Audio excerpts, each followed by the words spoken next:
जब तक BJP government है इंडिया में और हुँ, 2029 तक, तो ये साख जो है ये अब परमानेंटली खत्म हो चुका है। मेरे हिसाब से इसमें अब कुछ ज़्यादा रहा नहीं है साख के अंदर। पहली बात तो ये है कि मैं परवीन सोनी साहब से मुत्तफिक हूँ, 100% इन एग्रीमेंट हूँ कि सार्क इज नाउ डेड। अब उस जी। पर फातिहा पढ़ जाए आप। सार्क को अनफॉर्चुनेटली उसको मारने में हिंदुस्तान का बड़ा कलीदी किरदार था।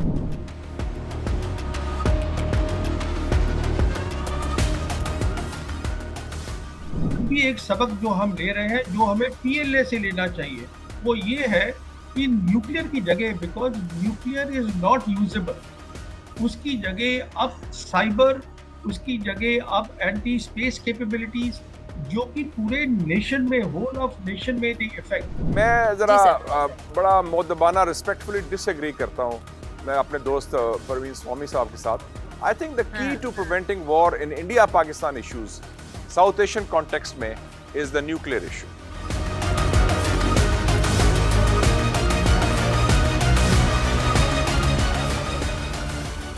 सो पाकिस्तान आर्मी बिल्कुल जंग नहीं चाहती है, Pakistan army wants to talk, ये बात तो तय है।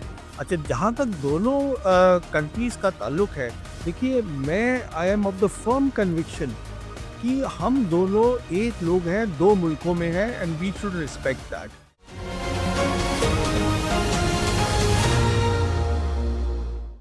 अस्सलाम वालेकुम, मैं हूँ फ़ायज़ा मलिक और आपको वेलकम कहूँगी WNN से।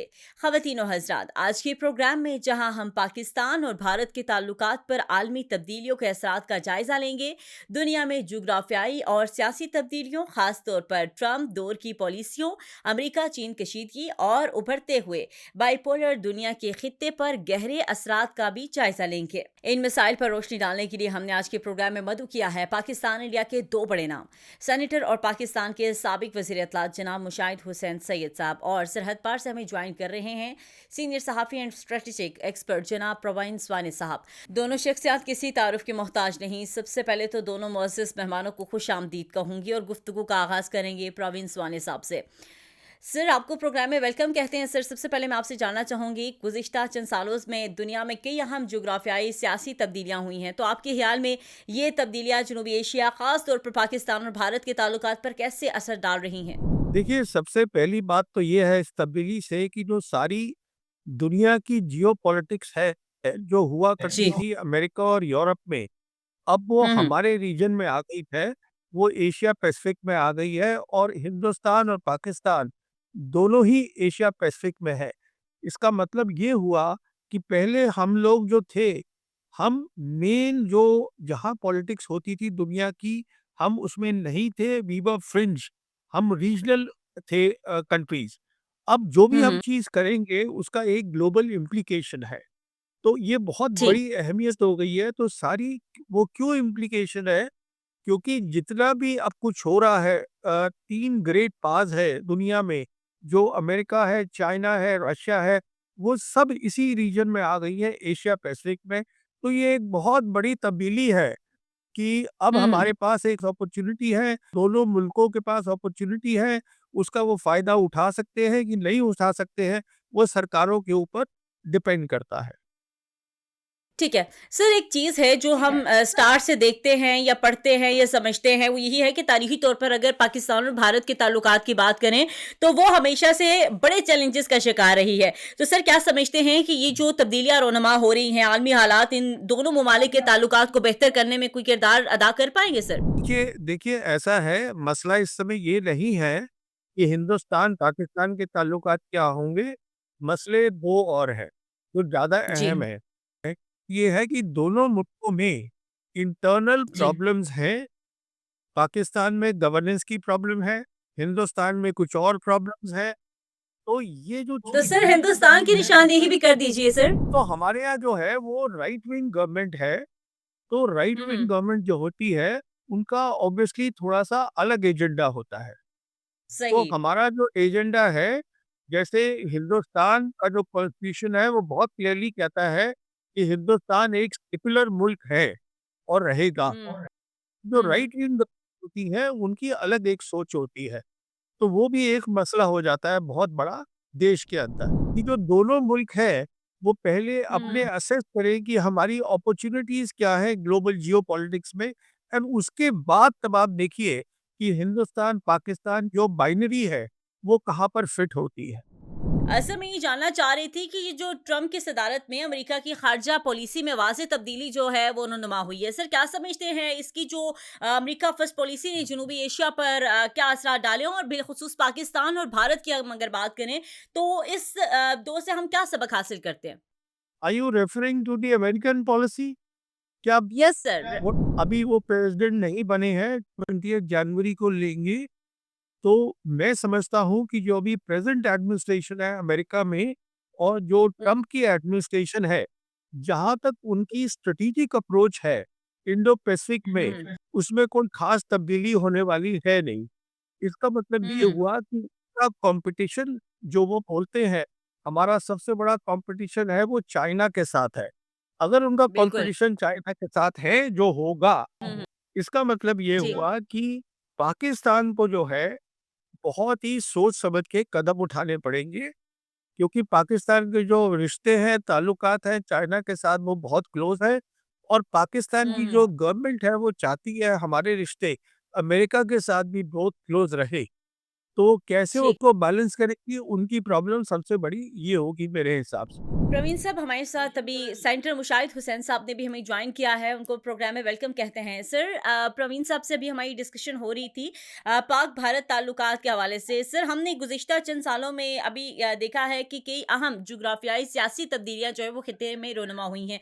तो सर आपके ख्याल में ये तब्दीलियां जनूबी एशिया खासतौर पर पाकिस्तान और भारत के ताल्लुकात पर क्या असर डाल सकती हैं? अस्सलाम वालेकुम and good afternoon from Islamabad, specially हमारे इंडियन दोस्त का रवीज सोनी साहब, बड़े प्रोमिनेंट इंटेलेक्चुअल है, स्कॉलर है। I have great respect for him, we heard from him, और मैं उनका फॉलो करता हूँ बड़ा क्लोजली ट्विटर में और अदरवाइज इनके थॉट्स के लिए। तो he is one person who has a very sane voice on Pakistan on India relation from the Indian. तो सर हम प्रवीण साहब ने तो बड़ी ज़बरदस्त जो है वो अपना तज़िया पेश किया और पाकिस्तान भारत ताल्लुकात में जो जो चीज़ें हायल आ रही हैं उसके ऊपर डिस्कशन की है। सर हम जो डिस्कशन कर रहे थे उसको वहीं से आगे कंटिन्यू करते हैं। दुनिया में जो एक मर्तबा फिर हमने देखा कि बाइपोलर सिस्टम की तरफ बढ़ रही है। तो आपके ख्याल में ये जनूबी एशिया में इलाकाई इत्तेहादियों पर क्या असरार डालेगी? ख़ास तौर पर पाकिस्तान के चीन के साथ जो ताल्लुकात हैं और भारत के अमेरिका के साथ जो ताल्लुकात हैं, और इन बढ़ते हुए ताल्लुकात के तनाज़ुर को आप किस तरह से देख रहे हैं? देखें जी, पाकिस्तान और इंडिया दोनों नेबर्स हैं, दोनों एशिया के ममालिक हैं, and both are part of the Asian century. इस वक्त बहुत बड़ी तब्दीली आ रही है एशिया के अंदर, दुनिया के अंदर, और जो हुँ, ताकत का तवाज़न है, the balance of power, economically and politically and culturally, it's shifting from the west to the east in the Asian century. तो उसमें हम चाहते हैं कि हिंदुस्तान हो, पाकिस्तान हो, चीन हो, we should be part of this process in building the Asian century. और उसमें हम अफोर्ड नहीं कर सकते कोई नई कोल्ड वॉर या नई ट्रेड वॉर, ना नई कोई हॉट वॉर, या ये पॉलिसीज हुँ, जो माजी की थी कंटेनमेंट की। तो ये जो मुझे खुशी है कि बाइडेन एडमिनिस्ट्रेशन जा रही है, प्रेसिडेंट ट्रंप आ रहे हैं, क्योंकि प्रेसिडेंट हुँ, ट्रंप जो है कम से कम वो कोल्ड वॉरियर नहीं है, और वो अमेरिकन जो मिलिट्री इंडस्ट्रियल कॉम्प्लेक्स कह लें, या अमेरिकन डीप स्टेट कह लें, या अमेरिकन सिक्योरिटी एस्टेब्लिशमेंट, कम से कम उनके नुमाइंदे नहीं होंगे। तो we hope there will be um, a fresh input from Washington. लेकिन वक्त आ गया है कि एशिया के जो ममालिक हैं, ख़ास तौर पे पाकिस्तान हो, हिंदुस्तान हो, चीन हो, हम Asian hands should determine the destiny of Asia, not somebody from outside. तो मेरे ख्याल में उसमें काफ़ी गुंजाइश है कोऑपरेशन की, ताउन की, और मैं उम्मीद रखता हूँ कि हिंदुस्तान में भी काफ़ी लोग होंगे ऐसे जो चाहते हैं कि हम मिलजुल के काम करें, इलाकाई हवाले हुँ। से भी, एशिया वाइड भी और वर्ल्ड वाइड भी। मुशाहिद साहब इस हवाले से मैं आपसे जानना चाहूँगी ये जो इलाकाई तंजीमों जैसे सार्क की हम बात करें या एससीओ का जो किरदार है वो क्या हो सकता है ताकि ये जो बड़ी ताकतों के आपस में टकराव के असरात को पाकिस्तान और भारत के ताल्लुकात पर कम किया जा सके? देखिए जी, हमारे यहाँ सबसे इम्पोर्टेंट बात है रीजनलिज्म, और रीजनल जी। कोऑपरेशन के हवाले से सार्क इज 40 इयर्स ओल्ड। 1985 में पैदा हुआ था, 40 साल हो गए हैं। तो सार्क को अनफॉर्चुनेटली वो इंडिया ने ऑन होल्ड रखा हुआ है और आगे नहीं आने हुँ, दिया, लेकिन एससीओ में पाकिस्तान और इंडिया दे आर टुगेदर, और इसको हुँ, हम आगे लेके चल सकते हैं। ब्रिक्स में भी अब India is already part of BRICS, हम भी चाहते हैं ब्रिक्स का हिस्सा होना। तो हम तो उसका एक और भी तंजीम में है, BRI belt and road initiative में भी, जो चाइना का है। तो हम चाहते हैं कि जी। जितने रीजनल ममालिक हों और रीजनल कनेक्टिविटी हो, और पाकिस्तान तो वैसे भी हर लिहाज से जियो पोलिटिकली, जियो इकोनॉमिकली हम एक हब हैं रीजनल कनेक्टिविटी के, with जी। South Asia, with China, with Central Asia and the Gulf countries. क्या है economy, energy, ports, pipelines, roads, railways. तो हम तो चाहते हैं ये मिल के हम काम करें। और इस वक्त एक खुशाइंद बात है कि हिंदुस्तान और पाकिस्तान में एक तनाज़ा चल रहा था इनडायरेक्टली, अफगानिस्तान का इशू, एक प्रॉक्सी वॉर। अब अफगानिस्तान में जब से अमेरिकन फौज गई है, there is no India Pakistan proxy war, तो वो एक इशू भी खत्म हुआ। तो मेरे ख्याल में कुछ काफी मौके हैं हमारे लिए कोऑपरेशन के, हिंदुस्तान और पाकिस्तान के। Climate change is one of them. और मैं तो कहता हूँ बॉर्डर्स खोलें टूरिज्म के लिए। और अभी हमने रिसेंटली करतारपुर कॉरिडोर बनाया स्पेशली स्पिरिचुअल टूरिज्म के लिए। अभी गुरु नानक जी की बर्थडे में कई हजारों सिख कम्युनिटी के हमारे लोग आए हिंदुस्तान से और वेस्टर्न ममालिक से। So there are lot of openings, we can do that. Cricket का एक अपॉर्चुनिटी है, उसको किया जाए। चूंकि unfortunately the government in India often puts mixes sports and politics, वो नहीं करना चाहिए उनको। तो ये ऐसी चीजें अगर ओपनिंग हो, और खास तौर पे मीडिया के हवाले से, जर्नलिस्ट के हवाले से, तो it can make a big difference. जी, जी। सर मुशाहिद साहब ये कहना चाह रहे हैं कि जो पॉजिटिविटी है उसको प्रमोट करना चाहिए, स्पेशली जो बॉर्डर्स हैं वहाँ पे जो लोगों का आना-जाना है उसको ईज़ी किया जाए, ट्रैवल एंड टूरिज़्म के ऊपर काम किया जाए, जो इंडस्ट्री है उसको बहाल किया जाए, स्पेशली क्रिकेट की बात जर्नलिस्ट की, के लिए। क्लाइमेट चेंज की बात की, ट्रैवल और जी, टूरिज्म की बात की, स्पिरिचुअल टूरिज्म की बात की मैंने, और जी मीडिया सर। का एक्सचेंज की बात की, मीडिया थिंक टैंक्स। जी, जी। I मुशाहिद साहब यूज़ द वर्ड सार्क। जी देखिए जी। ऐसा है, मेरा ये मानना है जब तक बीजेपी गवर्नमेंट है इंडिया में और हुँ, हुँ। 2029 तक, तो ये सार्क जो है ये अब परमानेंटली खत्म हो चुका है। मेरे हिसाब से इसमें अब कुछ ज़्यादा रहा नहीं है सार्क के अंदर। उसका कारण क्या है? 2 कारण है। हुँ, हुँ। पहली बात तो ये है कि जो स्ट्रैटेजिक शैडो जो हम बोलते हैं चाइना की, वो पूरी साउथ एशिया पे आ चुकी है। आज इंडिया और भूटान को छोड़ के बाकी सारी जो मुल्क हैं सार्क के, वो सब के सब जो है वो बीआरआई में है, बेल्ट एंड रोड इनिशिएटिव पे है। That means Chinese footprints are here.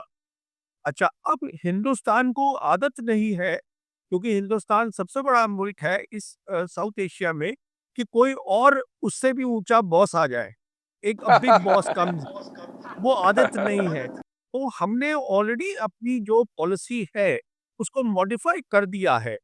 अब हमारी पॉलिसी ठीक। जो है सात को छोड़ के there is something called BIMSTEC. अब हम बिम्स्टेक की तरफ चले गए हैं। Now we are talking of extended lips, we are talking of east, जो कि इंडो पैसिफिक के साथ मर्ज हो गई है। कहने का मतलब ये है कि अगर आप आज देखिए जो मिडिल हुँ, ईस्ट हुँ। में हो रहा है, मिडिल ईस्ट में जो प्रॉब्लम है वो बढ़ती जाएंगी। मैं समझता हूँ आज पाकिस्तान के पास एक बहुत अच्छी अपॉर्चुनिटी है, because Pakistan is the second biggest country in south Asia, and considering China is already here, यहाँ पर है, और बाकी भी जो मुल्क है जो बीआरआई के मुल्क है, so they can do a lot. They can actually create another structure which is parallel to something what SAP we had. SAP खत्म हो हुँ, चुका हुँ। है, वो 2014 में ही खत्म हो गया था आफ्टर द काठमांडू समिट। वो 10 साल तक इट इज, मेरे हिसाब से it is only being flogged, because India is not going that way at all. ये बात हुँ, हुँ। बिल्कुल तय है, क्योंकि ideologically politically it does not suit the present government in India to have normal ties with Pakistan. ये मेरी सोच है इसके ऊपर। ठीक है। अच्छा सर, मुशाहिद साहब, मैं आपकी तरफ आऊँगी। हम हमेशा बात करते हैं जोहरी ताकत वाले हमसाया ममालिक की, और पाकिस्तान और हिंदुस्तान इसकी एक बड़ी मिसाल हैं। लेकिन सर हमने देखा कि पाकिस्तान और भारत को क्या मख़सूस इक़दामात जो है वो करने की इस वक़्त ज़रूरत है, ताकि ताल्लुकात की बेहतरी भी हो सके, और इसके साथ-साथ किसी भी मुमकिना जंग है जो उससे भी बचा जा सके? पहली बात तो ये है कि मैं परवीन सोनी साहब से मुत्तफिक हूँ, 100% इन एग्रीमेंट हूँ कि सार्क इज नाउ डेड। अब उस जी। पर फातिहा पढ़ जाएं आप। सार्क को अनफॉर्चुनेटली उसको मारने में हिंदुस्तान का बड़ा कलीदी किरदार था। बनाने में भी था, हाँ, हमने मिलके बनाया था, लेकिन अब उसको आपका खात्मा कर दिया। उसकी जगह शंघाई कोऑपरेशन ऑर्गेनाइजेशन आ गई है और बेल्ट एंड रोड इनिशिएटिव वैसे भी है। अपार्ट फ्रॉम बिल्कुल। इंडिया और भूटान सारे ममालिक उसमें शामिल हैं। तो वो अब नए अपॉर्चुनिटीज खुल गई हैं, तो वी शुड मूव ऑन। तो ये मैं एग्री करता हूँ। दूसरी आपने बात की न्यूक्लियर फैक्टर की, इंडिया पाकिस्तान जौहरी ताकत हैं, नेबर्स भी हैं। मैं उस जी। वक्त इंफॉर्मेशन मिनिस्टर था जब हम न्यूक्लियर पावर बने हैं। मई 1998 इंडिया ने शुरू किया। 11 मई को वाजपेयी साहब प्राइम मिनिस्टर थे हिंदुस्तान के, और 28 मई को हमने रिस्पॉन्ड किया, जो हिंदुस्तान ने आगाज किया था। और मुझे याद है उसके बाद वाजपेयी साहब पाकिस्तान आए थे और मुझे एक शर्फ हासिल हुआ। I had the honour to be his minister in waiting. Atal Bihari Vajpayee साहब was a great statesman of South Asia, बल्कि one of the greatest statesman. और उनका विजन था, जैसे निक्सन का विजन था चीन के साथ ताल्लुकात का, वाजपेयी साहब का भी ये विजन था कि हिंदुस्तान के ताल्लुकात पाकिस्तान से अच्छे हों, करीब वाले हों। तो मैं समझता हूं कि उस वक्त हम ताउन कर रहे थे एक दूसरे के साथ, India Pakistan on the NPT, nuclear non proliferation treaty के ऊपर। हम सीटीबीटी जो है प्रेशर था, हमें एफएमसीटी का प्रेशर था, अमेरिकी प्रेशर था। हमारी कोऑर्डिनेशन थी इंडिया और पाकिस्तान की अंडर मिस्टर वाजपेयी, और इधर प्राइम मिनिस्टर नवाज शरीफ साहब थे। तो अब मैं समझता हूं कि दोनों एक एशियन न्यूक्लियर पावर्स है। हमने वेस्टर्न की मोनोपोली तोड़ी ऑन द न्यूक्लियर इशू। हमने खुद अपने इंडिजिनस न्यूक्लियर बॉम्ब बनाए, बल्कि हिंदुस्तान ने आगाज किया। तो हम हिंदुस्तान के बड़े ग्रेटफुल हैं, we are grateful to India कि उन्होंने, जब उन्होंने धमाका किया तो हमें मौका मिल गया, हम भी अब धमाका कर सकें अपना। तो इस वक्त एज मेच्योर न्यूक्लियर पावर्स हमें चाहिए कि हम आपस में ताउन करें, और जो एरियाज ऑफ कन्वर्जेंस हैं, एरियाज जिसमें इत्तेफाक राय हो सकता है, उन एरियाज में इंक्लूडिंग द न्यूक्लियर इशू हम ताउन कर सकते हैं। और अपना बाकी इश्यूज भी कुछ हैं, सियाचिन है, सर क्रीक वगैरह है, उन पर भी हम बात करें तो मेरे ख्याल में कुछ हल ढूंढा जा सकता है। लेकिन इस वक्त हिंदुस्तान की जो हुकूमत है उसकी एक नजरियाती फॉरेन पॉलिसी है, ideological foreign policy towards Pakistan, और वो सबसे बड़ी रुकावट है, वो हायल है नॉर्मलाइजेशन ऑफ रिलेशंस के लिए। लेकिन मेरा सर उम्मीद रखता हूं कि ये तब्दीली आ जाएगी हिंदुस्तान में भी। ठीक है। अच्छा मुशाहिद साहब, ये जो आइडियोलॉजिकल एक जो पॉलिसी है, इसको थोड़ा मुख्तसर अगर बता दें कि ये क्या है भारत की? जी, वो है कि आप देखें ना, इंडिया में इलेक्शन कैंपेन हुआ 2024 में, उसका 80% फोकस इंडियन इलेक्शन कैंपेन का, बीजेपी का, वाज ऑन पाकिस्तान।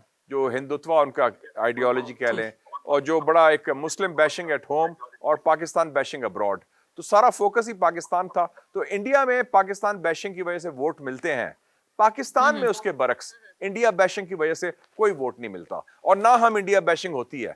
1990 के इलेक्शंस के बाद पाकिस्तान में कोई इलेक्शंस नहीं हुए जिसमें इंडिया की कोई जिक्र ही हुआ हो।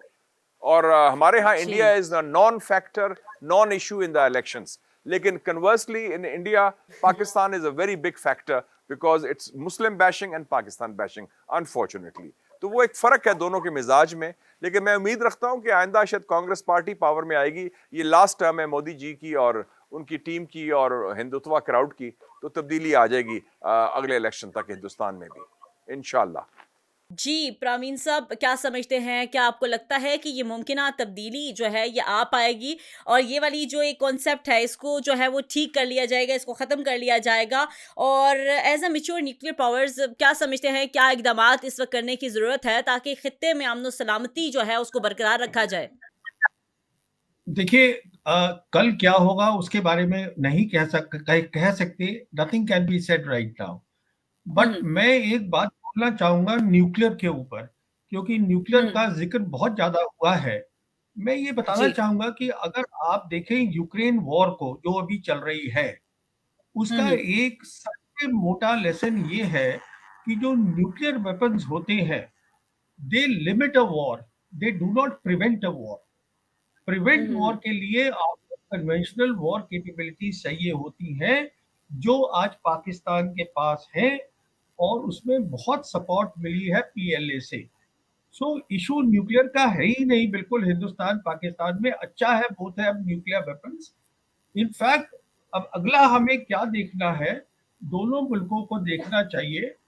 भी एक सबक जो हम ले रहे हैं, जो हमें पीएलए से लेना चाहिए, वो ये है कि न्यूक्लियर की जगह, because nuclear is not usable, उसकी जगह अब साइबर, उसकी जगह अब एंटी स्पेस कैपेबिलिटीज, जो कि पूरे नेशन में, होल ऑफ नेशन में they effect. You see, they are now the strategic deterrence. और उसके लिए चाइना ने अप्रैल 2024 में मेजर रिफॉर्म्स किए थे पीपल्स लिबरेशन आर्मी के। बेसिक बात ये है, nuclear has nothing to do any longer between India and Pakistan, ये मेरी सोच है। It is about the conventional capabilities which I have maintained consistently, that Pakistan at the operational level of war, which is where a war is decided, they are matched, they have always been matched. Pakistan has never lost against India in what we call the western sector. और अब जो है, क्योंकि आपके दोनों के ताल्लुकात इतने करीब हो गए हैं पीएलए के और पाकिस्तान मिलिट्री के, स्पेशली आफ्टर 5 अगस्त 2019, जब हमारी सरकार ने ये रिवोक किया था 370 and 35A from Jammu and Kashmir, तो मैं समझता हूं कि आज एक अपॉर्चुनिटी है, और मैं देख रहा हूं आपकी एयरफोर्स और आपकी नेवी उस तरफ बढ़ रही है to create a conventional deterrence, क्योंकि दैट इज व्हाट जी। Prevents a war. हुँ, ठीक है। अच्छा, मुशाहिद साहब आपकी तरफ मैं आऊँगी। आपके ख़्याल में ऐसे एतमाद मैं साज़ी के इक़दामात या थोड़ा-सा कमेंट कर लूँ। मैं ज़रा जी सर। बड़ा मुअद्दबाना रिस्पेक्टफुली डिसएग्री करता हूँ, मैं अपने दोस्त परवीन स्वामी साहब के साथ। आई थिंक द की हाँ। To preventing war in India-Pakistan issues, south Asian context में, इज़ द न्यूक्लियर इश्यू। अगर हमारे पास न्यूक्लियर बॉम्ब ना होता, तो मेरे ख्याल में मोदी सरकार हो या और हिंदुस्तान सरकार हो, वो अब ना सिर्फ अपना बालादस्ती हमारे पास इम्पोज करती है अपनी हेजमनी, बल्कि कोई ना कोई, जिस तरह इराक के साथ हुआ है या सीरिया के साथ या दूसरे ममालिक अरब ममालिक के साथ हुआ है, हमारा वही हशर होना था। तो हमें न्यूक्लियर वजह से एक डिटरेंट हो गया इंडिया का, कि इंडियन एक्सपेंशनिज्म, इंडियन हेजमनी को रोकने के लिए। और उस हवाले से the nuclear factor has been key, not conventional, nuclear, to prevent a ठीक। war and to preserve peace through deterrence. तो ये मैं ज़रा क्लैरिफाई कर दूं, मेरा उनसे इख्तलाफ राय है कि बुनियादी कुंजी किसके पास है अमन के लिए, और वो मेरे ख्याल में न्यूक्लियर फैक्टर है, जो इंडिया ने शुरू किया, हमने आगाज़ उन्होंने किया और हमने उसको आगे बढ़ाया अपने जवाब में, अपने सिक्योरिटी की खातिर। ठीक है। सर क्या समझते हैं आपके ख़्याल में ऐसे एतमाद साज़ी के इक़दामात से सिफ़ारती हिकमत अमनी मौजूद है जो हकीकत पसंदाना तौर पर दोनों ममालिक में डायलॉग को फ़रोग़ दे सके? जी, मेरे ख्याल में है। पाकिस्तान में मैं वाज़ेह कर दूं कि there is no constituency in hmm, Pakistan, whether among hmm, the political forces or the armed forces, which wants confrontation with India. ना मुसल्लह फ़ौज में, हमारी मिलिट्री एस्टैब्लिशमेंट में, ना हमारी पॉलिटिकल एस्टैब्लिशमेंट में कोई ऐसी कुव्वतें हैं जो चाहती हैं जंग या जंगजोई की अप्रोच।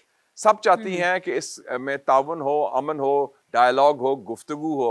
हम उसके लिए तैयार हैं, और मसला हिंदुस्तान के एंड में है, और अनफॉर्चुनेटली उधर काफ़ी अभी हॉक्स मौजूद हैं, और वो ख़ास तौर पे जो नज़रियाती फॉरेन पॉलिसी आई है, ideological foreign policy under mister Modi and BJP and RSS, उससे प्रॉब्लम और ख़राब हुआ है। और आपने देखा कि उन्होंने पंगे लिए, इन्होंने खुद भी जिक्र किया 2019 में इन्होंने जब ज़बरदस्ती कब्जा किया कश्मीर पर, और उसके बाद फिर अक्सा चीन की बात भी की हिंदुस्तान के लीडरशिप ने, राजनाथ सिंह ने और दूसरे लोगों ने।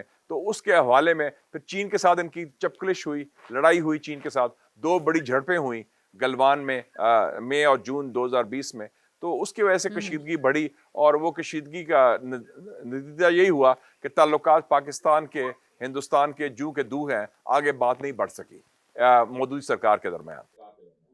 ठीक है। अच्छा प्रवीण साहब आपकी तरफ मैं आऊँगी, चूँकि आपकी तरफ हम क्लोजिंग रिमार्क्स आपसे लेंगे कि आप दोनों ममालिक की क़यादत को क्या मैसेज देना चाहेंगे जो इस पेचीदा जुग्राफ़ियाई सियासी मंज़रनामे को सँभाल रहे हैं? क्या समझते हैं कि किस तरह से इसमें बेहतरी के इम्कानात लाए जा सकते हैं? देखिए, सबसे पहली बात तो ये है, I agree entirely with Mushahid साहब दैट जहाँ तक पाकिस्तान की आर्मी का ताल्लुक है, मैं अभी था मरकला डायलॉग में, उससे पहले मैं आया था वहाँ पाकिस्तान में 2022 में, जब वो नेशनल सिक्योरिटी पॉलिसी आपने रिलीज करी थी। So I had opportunity to talk with general Bajwa, he was the army chief. So Pakistan army बिल्कुल जंग नहीं चाहती है, Pakistan army wants to talk, ये बात तो तय है।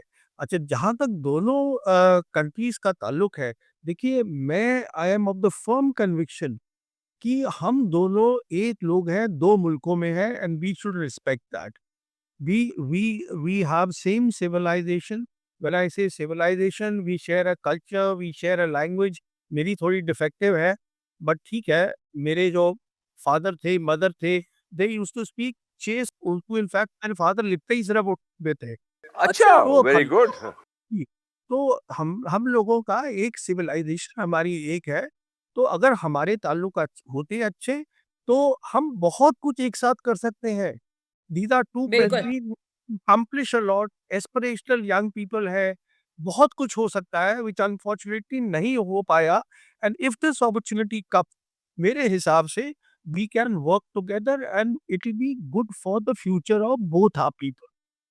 Thank you sir, thank you so much. हमारे साथ मौजूद थे सीनियर सहाफ़ी एंड स्ट्रेटेजिक एक्सपर्ट जनाब प्रवीण स्वाने साहब। सर, आपने अपना टाइम दिया, बहुत शुक्रिया सर आपका। Thank you sir, thank you so much for your time. हमारे साथ मौजूद थे सेनेटर और पाकिस्तान के साबिक वज़ीर इत्तलात जनाब मुशाहिद हुसैन साहब। सर, आपका बहुत शुक्रिया, आपने अपनी कीमती राय हमारे साथ शेयर की। Thank you. नाज़रीन, आज के प्रोग्राम से फ़िल वक्त इतना ही। और हमने आज के प्रोग्राम में बड़े ही अहम और सेंसिटिव इश्यूज़ के ऊपर बात की और हमारे दोनों एक्सपर्ट्स ने बहुत ज़बरदस्त तरीके से इन चीज़ों को डिफ़ाइन किया। नाज़रीन, आज के प्रोग्राम से इजाज़त दीजिएगा। मिलेंगे किसी नए प्रोग्राम, नए मौजू के साथ। दीजिए इजाज़त। अल्लाह ने के बाद।